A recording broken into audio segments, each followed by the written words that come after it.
Subhanallah, hebatifillah. Sangat mencengangkan sekaligus membuat hati kita terluka ketika melihat saudara kita tertimpa musibah, dan itu karena kezaliman orang lain. Gara-gara sebagian kecil manusia menebang pohon, mengurusi urusan perut mereka, kekayaan untuk mereka pribadi, dan ribuan manusia kehilangan rumah, keluarga, famili, ada yang wafat, ada yang berpisah, kemudian gak punya rumah. Sedih rasanya. Tapi tak luput itu semua atas takdir Allah Subhanahu wa Ta'ala. Kezaliman manusia hanya perantara, tak luput dari kehendak Allah Subhanahu wa Ta'ala. Manusia yang zalim Allah ciptakan sebagai fitnah bagi manusia yang lainnya.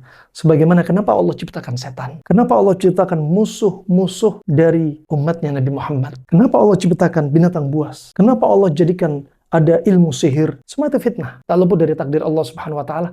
Tinggal kita mau sabar apa enggak. Ketahuilah, bencana yang ada di sekitar kita, dari tanah longsor, dari banjir, gempa bumi, likuifaksi, angin puting beliung, tsunami, tentunya nggak terjadi begitu saja. Tentunya bukan murni karena peristiwa alam, tentunya bukan hanya kezaliman sebagian manusia, tapi ada yang Allah inginkan untuk hambanya. Makanya Allah Subhanahu wa Ta'ala menjadikan dalam firman-Nya juga, dhaharal fasadu fil barri wal bahr bima kasabat aydin nas.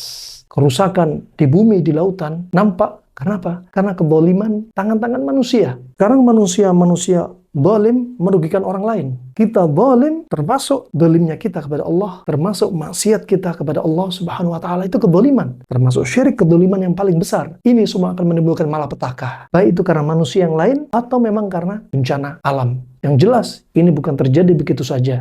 Ini nggak luput dari kehendak Allah Subhanahu wa Ta'ala. Barakallahu fikum rahimankumullah. Nabi SAW bersabda, la yazalu al-bala bil mu'min wal mu'minah fi nafsihi wa waladih wa malih hatta yalqallah wa ma alaihi khati'ah. Senantiasa orang mukmin, mukminah akan dikasih cobaan terus untuk diri dia, anak dia, jiwa dia, harta dia. Sampai kapan? Terjadi bencana terus. Sampai ditegakkan hari kiamat. Sampai kita berjumpa dengan Allah dan kita nggak punya dosa. Dikatakan Ibnu Qayyim rahimallahu ta'ala dari ucapan ulama salaf di masa silam, laula masaibud dunya la bu'itsna yaumal qiyamah khusrana. Kalau bukan karena musibah di dunia, kita dibangkitkan hari kiamat rugi. Kenapa? Karena kalau kita nggak pernah dapat musibah, nggak pernah dapat penyakit, justru banyak dosa yang nggak digugurkan. Maka sabarlah Anda semua. Jangan rusak alam semesta ini dan jangan berbuat maksiat. Semua musibah ini surat cinta dari Allah Subhanahu wa Ta'ala untuk mengingatkan kita. Semoga bermanfaat. Wassalamualaikum warahmatullahi wabarakatuh.